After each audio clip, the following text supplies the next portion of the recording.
እንዲህ ያረክ ልጁ እየታመመ ነው ብያታለሁ። በዚህ ጉዳይ ነው የሚታመመው ብያታለሁ። ተይ ብያታለሁ። ተናግሬያታለሁ። አሁን ከአንተ ስር መጥተው በዚህ በዩቲዩብ ስር መናገር ይችላሉ። እኔ ነበርኩ ይበሉ። እዛ ቤት ውስጥ ምን ያህል ግፍ እየተሰራ እንደነበረ ማለት ነው። በጣም ውስጡ አንጀቱ እያለ የኖረ ልጅ ነው። ብዙ ነገር ነው ያጣሁት ወንድሜ። ብዙ ነገር ነው የምናወራው። ብዙ ነገር ነው የምንተጋገዝ የነበረው እና እቁብ የለውም፣ እድር የለውም፣ ገንዘብ የለውም አይነት ነገር በቃ እዛ ጋር የሚባል የነበረው ያሁን ከመሞቱ የበለጠ እኛን የሚጎዳ ነበረ። በቃ የሆነ ቦታ ላይ እቁብ የለውም፣ ግን ያ ነገር እየተከናወነ ነበረ። ነፄንና ሞግሰውና እንደውም ሻማ ማብራት እውነት ለመናገር እኔ በጣም ትክክል አልነበርኩም በወቅቱ። አእምሮዬም ትክክል አልነበረም። ምን አለብን ብዬ እኔ እንደውም ከ3 ዓመት ወዲህ አፍንኝ ተናግሬያታለሁ። ሴትዮዋ ምንድን ነው አንቺን ይዞ ካልኖረ ትዳሩ አይቀጥልም ማለት ነው ብያታለሁ። እኔ ሴትዮዋ ከዚህ በፊት በጣም ተጨቃጭቀናል። በጣም በብዙ ተጨቃጭቀናል። ጉራ ድሮ ልጅ ሆና ነው ይሄ ልጅ ሆና የነበረ ታሪክ ነው። ልጅ ሆና እጅግ ልብ ሰባሪ አሳዛኝና በብዙዎቻችን ዘንድ አንገትን ያስደፋ ጉዳይ ከነጻነት ወርቅነህ ቤተሰብ ዘንድ ዛሬ ተሰማ። ረጅም ጊዜያቶችን ደብቀው ያዙትን ያመቁትን ሚስጥር እህቱና ባለቤቱ ይዞ ብቅ አሉ። እጅግ ልብ ሰባሪና አሳዛኝ ነው። ነጻነት ወርቅነህ በህይወቱ ካሳለፈው ፈተና በላይ ምን አለበት ሰው ሞቶ እንኳን ማረፍ የማይችልበት ዓለም ላይ ደርሰናል ስትል እህቱ በእንባ ትናገራለች። እጅግ የሚያሳዝነውና ልብ ሰባሪ የሆነ ጉዳይ ደግሞ እንደዚህ ነው። ምን አለበት ነጻነት ወርቅነህ ባለፈበትና በሞተበት ህይወት መንገዱ ራሱ መረጋጋትና ነፍሱ እንኳን በሰላም እንድታርፍ እድል ያልሰጡ ሰዎች አሉ ስትል ተናገረችም። ብዙዎቻችን በተደጋጋሚ ዜናዎችን ለመስራት ሞከርን። እባካችሁ ጉዳዮችን አጣሩ። ነጻነት ወርቅነህ የሞተበት መንገድ ሌላ ነው። እኛ እንደምናስበውና ሰዎች እንደነገሩን አይደለም። መርዶን የነገሩ ሰዎች እንኳን ሲንተባተቡና አንዱ በመርዝ ሞተ፣ አንዱ ደግሞ ጁስ ጠጥቶ ሞተ፣ አንዱ ደግሞ እንዲያና እንዲህ እያልን ብናወራም በዛ ሰዓት የነበረውን መረጃ ለመስማት የደፈሩ ሰዎች አልነበሩም። በሰዓቱ ከባለቤቱም ጀምሮ እንዴት ነው ፊቷን ሸፍና ለቅሶ የምትመጣው የሚለው ክርክር በተደጋጋሚ ሲሰማ እንደነበር እናስተውላለን። ታዲያ ዛሬ ላይ ደግሞ ረጅም ጊዜያቶችን አምቃ ያዘችውን መረጃ እህቱ ይዛ ብቅ አለችም። ጉዳዩ እጅግ ልብ ሰባሪና አሳዛኝ ነው። ለነጻነት ወርቅነህ ክብር ላላቸው ሰዎች ደግሞ እጅግ ከባድና ጆሮን ጭው የሚያስብል መርዶ ሆኖ እየቀጠለ ይገኛል። በዚህ መካከል ታዲያ ረጅም ጊዜያቶችን የደበቀችውን ሚስጥር ይዛ የወጣችው በስተመጨረሻ የኢትዮጵያ ሕዝብ ጉዳዩን ማወቅ አለበት፣ ከዚህ በኋላ በነጻነት ወርቅነህ ስም የሚነግዱ ሰዎች ማቆም አለባቸው ስትል መናገሯ ተሰማ። በዚህ መካከል ደግሞ እህቱ በተደጋጋሚ ለቅሶን ከመድረሳቸው በፊት አንዳንድ ሰዎች አንዳንድ ጥያቄዎችን ጠየቁ። ለነጻነት ወርቅነህ ባለቤቱ ጋር ያላቸው ግንኙነት ምን ይመስላል? ታዲያ በዚህ መካከል ረጅም ዓመታቶችን የሰራውን ገንዘብ ሁሉ ልጆቹን ለማስተማርና ለባለቤቱ ይልክ የነበረው ነጻነት ወርቅነህ ቀጥሎ ደግሞ እድር እንኳን እንደሌለው አንድ እንኳን ትላንት ነገ ላይ አንድ አደጋ እንኳን ቢደርስበት አለውልህ የሚል ወዳጅ በሌለበት በዚህ መካከል ታዲያ እንዴት ሆኖ ነው ሲኖር የነበረው የሚለው ጥያቄ ተበራክቷል። የምር እህቱ እንደዚህ ስትል ትደመጣለች። የምትወደው ከሆነ የምታፈቅረውም ከሆነ በእውነትም የልጆቿ አባት እንደሆነ ካመነች ታዲያ ከሰራው ጥቂት እንኳን ገንዘብ ለራሱ የቤት ኪራይ እንኳን እንዳያስቀር አድርጋ እንዴት ትቀበለዋለች? ሲቀጥል ደግሞ የምትኖረው አሜሪካን ሀገር እንኳን ብትሆን በዚህ መካከል ዛሬ እግሬን አመመኝ ተሰበርኩኝ እንዲና እንዲያ ብላ የምትናገረው በሽታ ከልጅነቷ ጀምሮ የነበረ እንጂ ነጻነት ወርቅነህን ካገባች በኋላ የመጣ በሽታ አይደለም ስትል የደበቀችውን ሚስጥር እህቱ መናገር ጀመረችም። ከልጅነቷ ጀምሮ የጀመራት በሽታ እንጂ ነጻነት ወርቅነህ ጋር ስትገናኝ የመጣ አይደለም። በመቀጠልም ደግሞ ስራ እንዳትሰራ የሚከለክል አይደለም። በዚህ መካከል ልጆቹንም አለፍ ብሎ እሷም ቤተሰብ አላት። በዚህ መካከል ታዲያ ስራ መስራት የምትችልበት አገር ላይ ነው ያለችው። ብትታመምም የራሷ የምትንቀሳቀሳና ተራምዳ ለቅሶን ለማስቀበር የምትመጣ ሴትዮ እንዴት ሆና ነው ስራ መስራት አልችልም ብላ የምትናገረው የሚለው ነገር እጅግ ልብ ሰባሪ ሆኖ ቀጥሏልም። እህቱ አያይዛ የተናገረችው ሌላ ከባድ መረጃ አለ። በዚህ መካከል ታዲያ ነፃነት ወርቅነህ በህይወት እስካለ ድረስ የከፈለው መስዋዕትነት አይበቃም ወይ? ታዲያ ሞቶ አሁን ማረፍ ባልቻለበት ሁኔታ በስሙ አካውንቶችን ከፍቶ ገንዘብ እንዲሰበሰብ ማድረጉ አይደለም ልቤን የሰበረው ትላለች እህቱም ስትናገር። በዚህ መካከል ታዲያ ገና ሰው ሳያስቀብር ወዳጅ ወይም ያፈቀረውን ወዳጁን ወይም የገዛ የልጆቹን አባት አጣው የሚል ሰው ታዲያ እንዴት ሳያስቀብር ቀብር ሳይደርስ ቀድሞ በስሙ አካውንት ከፍታችሁ ገንዘብ ሰብስቡለት ብሎ እንዴት ይናገራል? ይህ ደግሞ ከእህቱ አንደበት የተሰማ እጅግ ልብ ሰባሪ ነው። ገና ባለቤቱ ለቅሶውን ሳትደርስ ሳታስቀብረው ገና የቀብሩ ቦታ ሳትደርስ እንደዚህ አለች ብላ ትናገራለች። አካውንት በስሙ ክፈቱ ጎፈንድሚ የሚል አካውንት ተከፍቶ ነፃነት ወርቅነህ በስሙ ገንዘብ እንዲሰበሰብ አድርጉ ስትል መናገሯ እጅግ እንዳስቆጣት ትናገራለች። በዚህ መካከል ደግሞ ሌላ መረጃዎች ብቅ ብለው ወጡ። ነፃነት ወርቅነህ አለፈ ተብሎ የተነገረበት መርዶና መሀል ላይ የነበረ ነገር ላይ ትልቅ የሆነ ሴራ እንደተሰራ እህቱ በድፍረት ስትናገር መሰማቷ እጅግ ልብ ሰባሪና አሳዛኝ ሆኖ ይቀጥላል። እናንተ ሐሳብ አስተያየታችሁን ኮሜንት ላይ አስፍሩ። ገና እንደዚህ ስትል መናገሯ እጅግ ልብ ሰባሪ የሚያደርገው ነገር ምንድነው? ባለቤቱ የመጣችው ነፃነት ወርቅነህን ለማስቀበር ብላ ሳይሆን በስሙ የሚሰበሰብ ገንዘብ ካለ ለመልቀም ብላ ነው ስትል በሚዲያ ደፍራ መናገሯ ብዙዎችን ልባቸውን የሰበረ ያሳዘነ ጉዳይ ሆኗል። ሲጀመር ፈቃደኛ አልነበረችም። ለማስቀበር ስትመጣ ፊቷን ሸፍና መጣለች። ከዛ ቀጥሎ ደግሞ ልክ ወደ ሀገሯ እንደገባች ደግሞ አካውንት ከፍታችሁ ገንዘብ ሰብስቡልኝ እኔ ታምም ያለው ልጆቼን ማሳደግ አልችልም ስትል መናገሯ በብዙዎች ዘንድ ግልጽ ነው። ስለዚህ የመጣችው ለማስቀበር አይደለም፣ ገንዘብ ልትሰበስብ ነው። ሄዳግ ደግሞ ገና እዛ ሳትደርስ ገንዘብ ሰብስቡልኝ አምጡልኝ ብላ መጠየቋ እጅግ የሚያሳፍር ነው ስትል የነፃነት ወርቅነህ መናገሯ ዛሬ በብዙዎች ዘንድ ልባቸውን የሰበረ ጉዳይ ሆኖ ተሰምቷል። በዚህ ቻናል ያለ ማስረጃና ያለ መረጃ ምንም አውርተን አናቅም። መረጃዎችን ካሉበት ሰብስበን በተደጋጋሚ ነፃነት ወርቅነህ ባለፈበት ሰዓት እባካችሁ አሟሟቱን አጣሩ፣ ከዛ መቀጠል የባለቤቱን ጉዳይ ቼክ አድርጉ፣ ለምንድነው በዚህ ልክ ፊቷን የተሸፈነችው፣ ሲቀጥል ደግሞ ለማስቀበር መታ ለምንድነው በትክክል ስታለቅስ ፊቷ የማይታየው፣ አፍራ ነው አንዳንዶቹ ቢሉም ነገር ግን ገና ከመምጣቷ ስለ ገንዘብ ቀጥላ ከመሄዷ ደግሞ ገንዘብ እንዲሰበሰብላት መጠየቋ፣ ሲቀጥል ደግሞ ማትን ከልጅነቷ ጀምሮ ጥቂት ህመም ሆኖ የቆየውን በስተመጨረሻ መራመድ መንቀሳቀስ አልችልም ብላ ገንዘብ እንዲሰበሰብ ማድረጓ እጅግ አሳፋሪ ነው መባሉ እንዴት ትመለከቱታላችሁ? በመቀጠል ደግሞ ነፃነት ወርቅነህ በፈተና መካከል አልፎ ህይወቱን ሊመራ ታግሏል። ስለዚህ እባካችሁ ተውት ስትል እህቷ መናገሯ በብዙዎች ዘንድ ልብ ሰባሪ ሆኖ እየቀጠለም ይገኛል። የተረጋጋ ነገር ይፈልጋል። ጽሁፍ እኮ የተረጋጋ ቦታ ይፈልጋል። መንደረኛ ነው ያደረጉት ልጁን ማለት ነው፣ ቤቱ እንዳይቀመጥ ከዛ እዚህ ወሬ። እኔ እንደውም አንድ ጊዜ ሄደ ያኔ በደንብ ሳይነግረኝ ለምን ሄደ እዛ አረፋት አሜሪካ፣ እዛም ድረስ እኮ ነገር ይመጣል እንደዚህ ብሎኛል እኔ ማለት ነው። እና እኔ ለልጆቹ የተለመነው ነገር የለመንኩት ነገር ወንድሜን እንዳገዝኩ ነው የምቆጥረው። ግን ያ እነሱን ያልኩበት መንገድ እኔና እነሱ እንተዋወቃለን ማለት ነው። እንደው የተጠራንበት ዓላማ ጎፈንድሚ አልነበረም። የተጠራንበት ዓላማ ያ አላቅም፣ እሱን ይመማት አይመማት ባላቅም ለልጆቹ ምንም ነገር ቢደረግላቸው ደስ ነው የሚለኝ። እውነት ለመናገር አሁን ቅር አላለሽ? ቅርም አላለኝ፣ ደስ ነው ያለኝ። ሰው አሁንም እንትኑን ቢያደርግ ጥሩ ነው። ግን ያለው እዛ ጋር የነበረው እግዚአብሔር ለልጁ ያጋለጠለትን ነገር እኔ ነኝ ደፍኜ መልሼ ለሷ ህይወት እንዲሆናት ያደረኩት ማለት ነው። ግን ነፂ 29 ዓመትና የዛን ያክል እድሜ የሚሆን በርካታ ጓደኞች እንዳሉት በተለያዩ ማህበራዊ ሚዲያ ላይ ሲዘዋወር ደግሞም ልክ እንደ አስናቀ አይነት 29 ዓመት ጓደኞቹ ነን የሚሉ አንድ ወር እንኳን ተለያይተን አናውቅም የሚሉ ጓደኞች አሉት። በጣም እድለኛ ይመስለኛል ነው ብለህ ነው እንዳልክ እኔ ከዚያ ወንድሞችሽ እና ተመሳሳይ ቅሬታ አለባቸው። ወንድማችንን በተገቢ ሁኔታ አልቅሰን በምንፈልገው ልክ አልቀበር ነው ብሏል። የሚያጽናኑ ሰዎች፣ ሀዘንተኞች ከእናንተ ይልቅ እኛ መቼም ለቅሶ ቤት ነበርን አይደለ? ከእናንተ ይልቅ ሌሎችን ሰዎች ይደርሱ ነበረ። እስቲ ግልጽ አድርጊልኝ፣ በደንብ እንድታብራሪልኝ ፈለግኩ። ምንድን ነው አልገባም። አሁን ምን አለ መሰለህ፣ የዛኔ አሁን ነፂ 3 ወር ምናምን አካውንት ተዘግቶበት ነበረ። አካውንት በሆነ በንግድ ፍቃድ ምክንያት ተይዞበት ነበር። ልጅ ጎበዝ ነው፣ በጣም ሰራተኛ ነው። እና በዛ ምክንያቶች የኢኮኖሚ ችግር ገጥሞት ነበረ።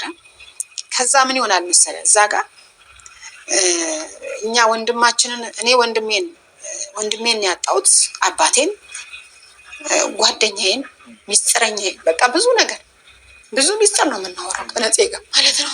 እኔ ሶፊት ማልቀስ አልፈልግም። ቆይታሻለሁ። ብዙ ነገር ነው ያጣሁት ወንድሜ።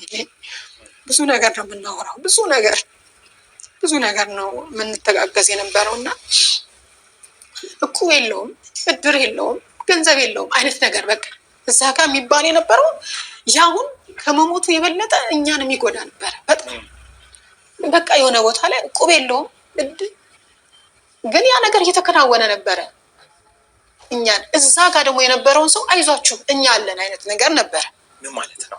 ምን አውቃለሁ እኔ ራሴን ግራን የገባኝ። አንደኛ እውነት ለመናገር እኔ ጋር ነበረ ይዟችሁ የሚመጣው የነበረው ጓደኞቹ ማለት ነው። እነሱ ግን የነበሩት ከሌላ ሳይድ ላይ ነበሩ። ሌላ ሳይድ ምን ማለት ነው? አልገባኝ። ከሷ ጋር ነበሩ፣ ያውቃሉ እያንዳንዱ ነገር። ነፂ በህይወቱ ደስተኛ እንዳልነበረ ሁሉ ነገር በቃ ያም ተስፋ መቁረጡ ብዙ ነገሮችም የነበሩት እዛ ጋር ባለ ህይወት እንደነበረ ያውቃሉ ነበር። እኔ ተከራክረናል፣ በብዙ ተከራክረናል። ከመጀመሪያ ጀምሮ ስንከራከር ነበር እና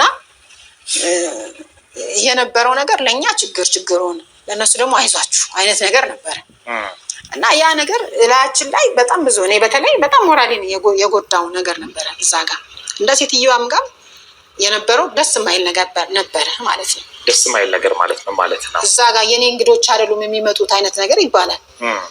የኔ እንግዶች አይደሉም፣ እኔ እንግዳ የለኝም አይነት ነገር። ሚስትየው ነች ወይስ እናትየው ነች?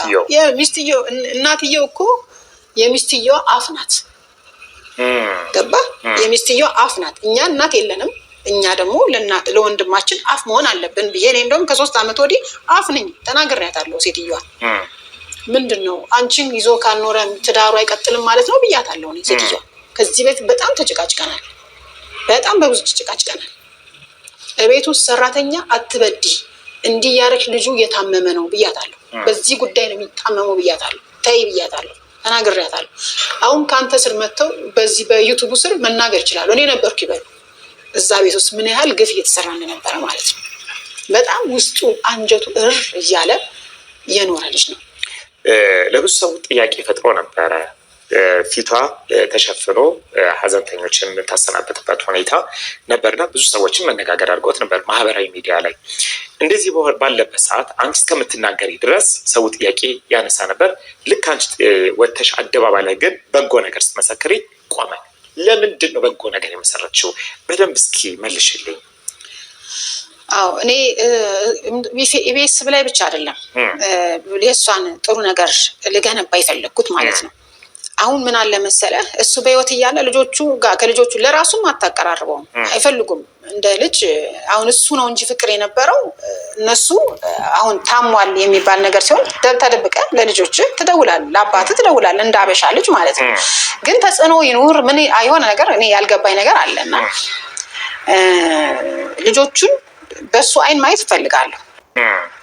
ገባ? ያው ምንም ነገር ባላረግላቸውም እንደ ቤተሰብ እንዲያዩን እፈልግ ነበረ። ግን ያ ነገር የሚሆን አይደለም። አንደኛ ለዛ ነው እኔ ቤተክርስቲያን መድረክ ላይ ወጥቼ አዝናለች እቺ ልጅ ተዋት ብዬ ምስክር ሰጠው የዛኔ ማለት ነው። ሰጥቼ ቤት ስንመለስ ምን እናትየው እኔም እኮ መርዝ አጠጡ ምናምን የሚባል ነገር ሲመጣ የሆኑ አጠጡኝ የተባለ ወጣውና ብላ በቃ ወካባ ስትፈጥር አንቺም እኮ ሚስቴሽ እሷን ባለ ያሏትን ብትሰሚ አይ ዶንት ኬር አለች። አይ ዶንት ኬር ስትል ገረመኝ። እኔ ግን በሆን እንደ እናት ማለት ነው እኔ እንደ እናት ልጆች አሉኝ። እንደዚህ አይነት ሀሜት መቋቋም በጣም ከባድ ይመስለኛል። እኔ እንደ እናት አይቼው ነው ለሷ የወገንኩት እንደ እናት እንጂ ልጆቿን እንድታሳድግ እንድትታገዝ ያልሽኝ ያለሽው። አንደኛ እቺ ልጅ እውነትም ለመናገር ስኳር እኔ አሁን እዛ ለቅሶ ላይ ቀብር እንደመጣን ነው ኩፈንድሚ እንዲዘጋጅ አረ ሳንቀብር ነው መሰለኝ እንደውም አስኔጋ ተደውሎ ጎፈንድሚ እንዲዘጋጅ የእሱን ስልክ ሰጥታ ተደወለ ማለት ነው። ሲደወል አወራንበት እና ከሞተም በኋላ እነዚህ ሰዎች አያርፉም እንዲህ ብያለሁ።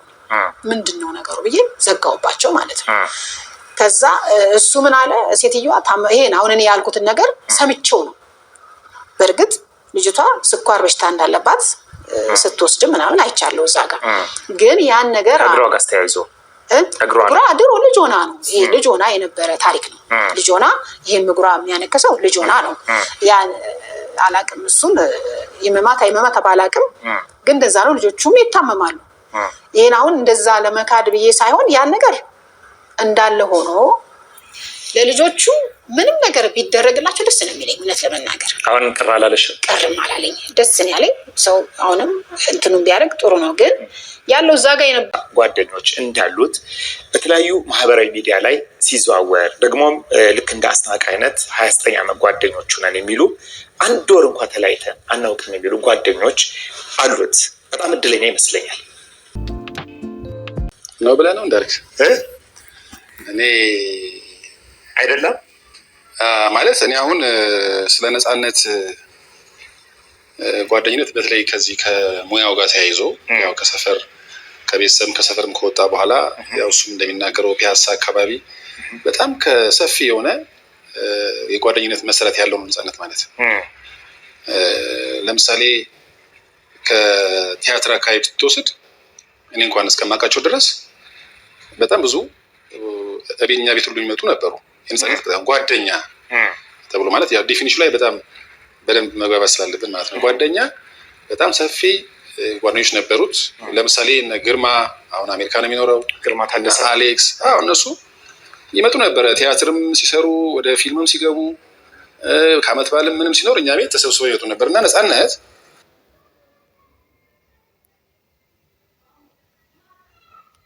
ነው። ግን ያለው እዛ ጋር የነበረው እግዚአብሔር ለልጁ ያጋለጠለትን ነገር እኔ ነኝ ደፍኜ መልሼ ለሷ ህይወት እንዲሆናት ያደረኩት ማለት ነው። ግን ነፂ 29 ዓመትና የዛን ያክል እድሜ የሚሆን በርካታ ጓደኞች እንዳሉት በተለያዩ ማህበራዊ ሚዲያ ላይ ሲዘዋወር ከሚስቱም እናት ጋር እያልሽኝ ያለሽ? ከሚስቱ እናት ጋር አሁን 4 ዓመት ምናምን ተባለ እንጂ ከመጀመሪያ ጊዜ ጀምሮ መረጋጋት። አሁን እሱ መጽሐፍ አእምሮ ይጽፋል፣ ይገጥማል ምናምን። ለሌላ ነበር። እስቲ ለምን ዓላማ ነበር የተጠራችሁት? ኢቢኤስ ላይ ነፂንና ሞግሰውና እንደውም ሻማ ማብራት። እውነት ለመናገር እኔ በጣም ትክክል አልነበርኩም በወቅቱ፣ አእምሮዬም ትክክል አልነበረም። በቃ ብዙ ነገሮች ኮንፊውዝድ ሆነን ነበር። እሱ በሞተ ሰዓትም የነበረው ነገር በጣም የሚያስጠሉ ነገሮች ነበሩ እዛ ጋር። ምን ማለት ነው? እዛ ጋር አንደኛ እኛ እውነት ለመናገር እሱ ከስሙ አንጻር ከክብሩ አንጻርም የእሱን የማስቀበር አቅም አልነበረንም። እዛ ጋር ግን ያው ስሙ አስቀብሮታል ልጁ። ስሙ እዛ ጋር የነበረውን ነገሮች ተሸፍኖለታል።